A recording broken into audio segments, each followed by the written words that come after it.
আপনারা দেখছেন cure and care physiotherapy. একজনকে আমরা হাঁটিয়েছিলাম, 4 দিনের রিকভারি করেছিলাম। তার নিয়ের অবস্থা খুবই খারাপ, তাকে অপারেশন করতে বলা হয়েছিল। আমরা উনি অপারেশন করার মতন অবস্থা নেই, সিভিএ আছে, পোস্ট সিভিএ।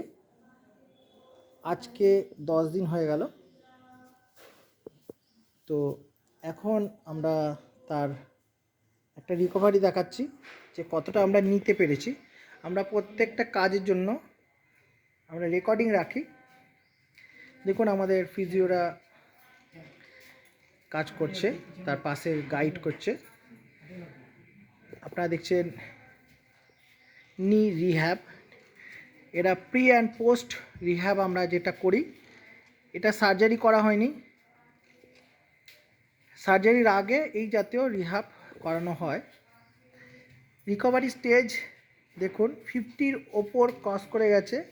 ইনি কিন্তু 50%-এর ওপর রিকভারি অলরেডি হয়ে গেছে। এবার ডাক্তাররা ডিসিশান নেবেন যে এটা অপারেশন করবেন কি না। এটা আমাদের কাজ নয়, আমাদের কাজ তাদের রিকভারিটা দেওয়া। আমরা রিকভারি দেওয়ার চেষ্টা করেছি। 10 দিনের মধ্যে এই কাজ আমরা করতে পেরেছি। সামান্য পাশে ধরতে হচ্ছে। এই মানুষটা বহুদিন যাবৎ হামাগুড়ি দিচ্ছিলেন। আমাদের সেন্টারের মধ্যেই আমরা হাঁটাচ্ছি।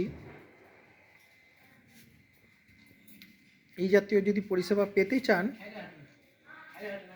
তাহলে আমাদের সাথে যোগাযোগ করতে পারেন। দেখুন হাত ছেড়ে হাঁটার উনি চেষ্টা করছেন আস্তে আস্তে। আজকে খালি হাতে এই প্রথম চেষ্টা করছেন উনি। পায়ের ওপর ভর দিয়ে দাঁড়াতেই পারছিলেন না। এটা কিন্তু সম্ভব হয়েছে শুধু আমাদের চেষ্টা নয়, যিনি করছেন তাদেরও কিছুটা চেষ্টা এবং বাড়ির লোকের সহযোগিতা, এইটাও আমাদের ভীষণ দরকার। এনার নিজস্ব যদি চেষ্টা না থাকতো তাহলে কিন্তু এটা সম্ভব হতো না। অবশ্যই এনার নিজস্ব চেষ্টাটা দেখুন। এতটা বয়স হয়ে গেছে তা সত্ত্বেও উনি কিন্তু কন্টিনিউ চেষ্টা করছেন যাতে আমি হাঁটতে পারি। সেই জন্য আমি যাতে সুস্থ হই, সেই কারণের জন্য আমরাও তাদের সাথে সাথ দিচ্ছি। আমরা আপনাদের সেবায় নিয়োজিত। আপনাদের সেবা করাটাই আমাদের কাজ। দেখুন এতখানি উনি করে বেশ কিছুটা ক্লান্ত হলেন। প্রায় 3 মিনিট উনি করলেন। এখানে অন্যরা আরও কাজ চলছে। এই জাতীয় পরিষেবার জন্য আমার সাথে যোগাযোগ করতে পারেন। আমাদের এই নাম্বারে রয়েছে হোয়াটসঅ্যাপ। আমাদের 12 ঘন্টা খোলা, সকাল 7টা থেকে সন্ধ্যে 7টা অবধি। হোয়াটসঅ্যাপে অথবা ওয়েবসাইটে গিয়ে কল বুকিং করতে পারেন। এতক্ষণ থাকার জন্য অশেষ ধন্যবাদ।